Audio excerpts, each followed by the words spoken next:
John Mateer ain't about to play.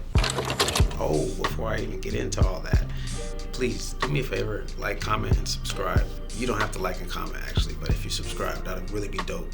My goal is to get to 10,000 by the end of this year, and so I want to reiterate that.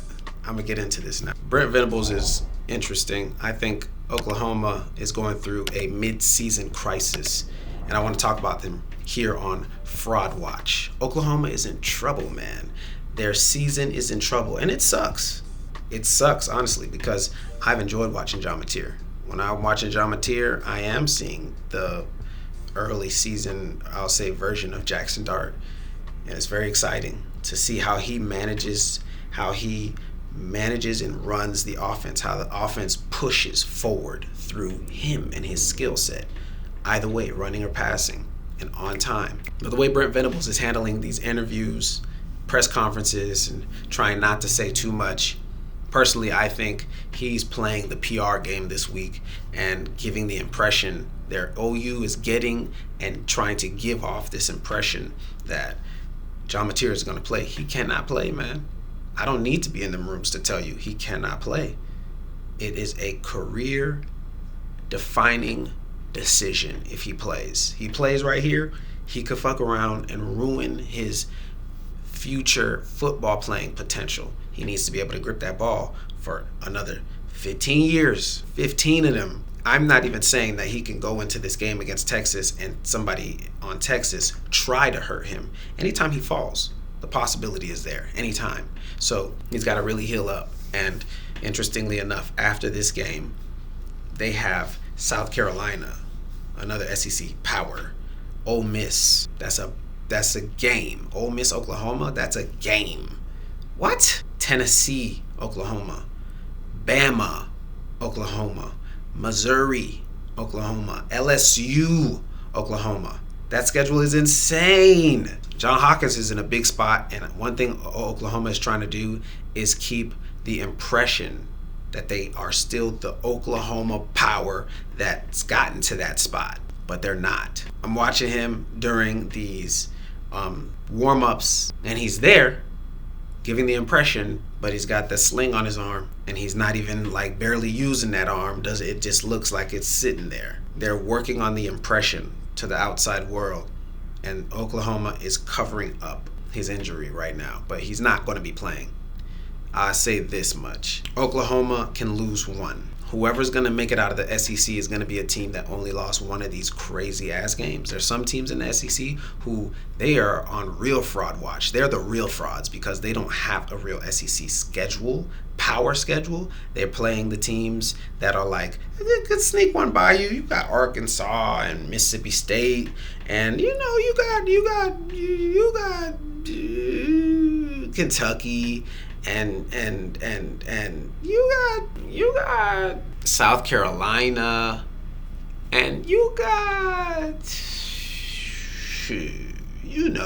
like Vanderbilt and Missouri, and one game on there that's like, okay, that's a tough one, like Tennessee, but like Tennessee is like, if you only got one of those games, your schedule is not insane.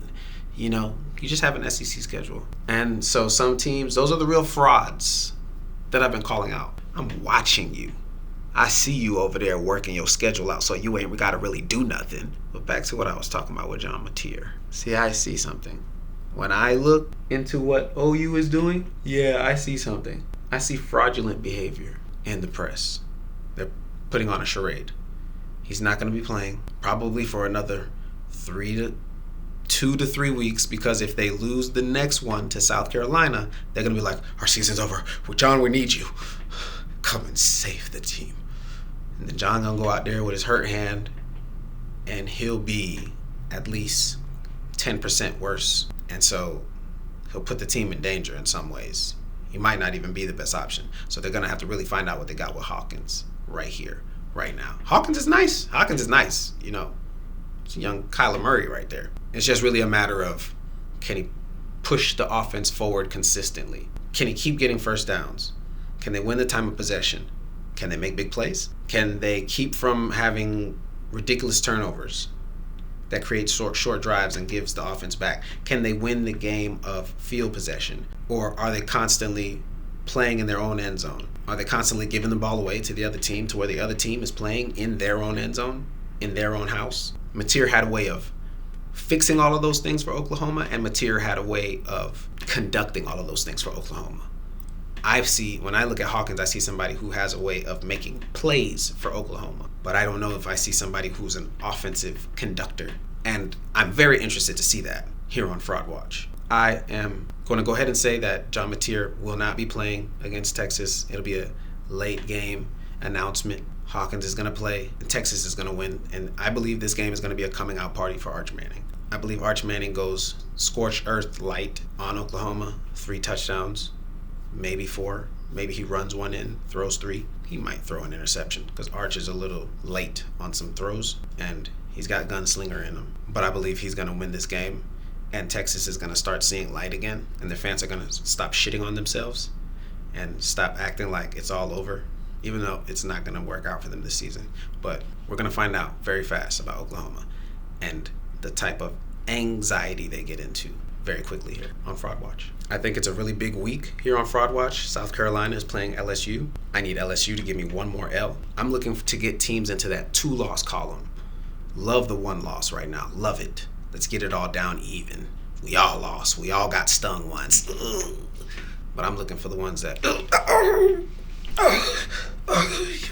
we're still here. We just need everybody else to lose one more as well. I'm looking for those. So, I'm looking for LSU to lose this game. Arkansas, Tennessee. Whoo! Tennessee better come ready. Tennessee better come ready. Because Tennessee already got that. Can I get them in that? Kentucky's off. Auburn, Georgia's. Can Jackson Arnold get something going? Why they punted on him in Oklahoma? Why'd they punt on him like that? What happened? Jackson Arnold, I'm watching you, man. Make something happen. Do something. Get the offense moving down the field consistently. And if you can't, Auburn, do something. Is there anybody else on your bench? Can you find the offense that works for this guy? Can we make something work? What is with the struggle? Year after year. Auburn is interesting because that might be a very interesting landing place also for John Gruden. I know he wants to be in the SEC. I'm watching this. Auburn, if y'all can get Georgia down, keep them down, I can see that being a real ugly game. 10-10. I need Jackson Arnold to start studying Tim Tebow's game. That might have to be the way forward for Auburn. Alabama, Missouri. Love it. Love it. Let's find out. Missouri, can you get Alabama down one time? Or Alabama, do we need you to go ahead and get Missouri down one time? Because Missouri's schedule is one of those that I had mentioned before. This is their one big game right here. Really big game. I got like one other game, but like I said, everybody can get that 1 loss. One of these teams got to catch an L right here. There is no way out of the SEC alive. I'm telling you right now. Unless Alabama is that serious and they can really just make it work, running and passing the way they have all season. No L's? Really? Is that you, Alabama? Texas. Texas got to show up here with Oklahoma. They got to show up here. They got their loss. Like I said last week, like I kept it a buck. You heard me say it. You're hearing it here first. You're hearing it here first. Texas A&M, Florida. Big one. Big one. Florida, let's go get them. Let's go get them. Give them that L, my boys. Let's go get them. Let's go get them. Let's see. Oklahoma, Texas, Missouri. Ole Miss off. They got some putt game. Listen, man, I got my eyes on everybody here. I'm looking forward to watching this game with Florida, Texas A&M. Florida, we about to expose them all because I see the talent there. I'm not bullshitting just because I like the Gators, bro. I see it there. I see it there. And like I mentioned about the defense, my defensive game plan, I done came up with it. Tomorrow I'm going to pull out the whiteboard and I'm going to show you the defensive game plan I would have for the Gators here against Texas A&M. It's time to pull out Fraud Watch on Marcel Reed. I'm not saying you're not a baller, but are you a real general? When the defense adapts to you, then what? We watching you, dog. We watching you, dog. On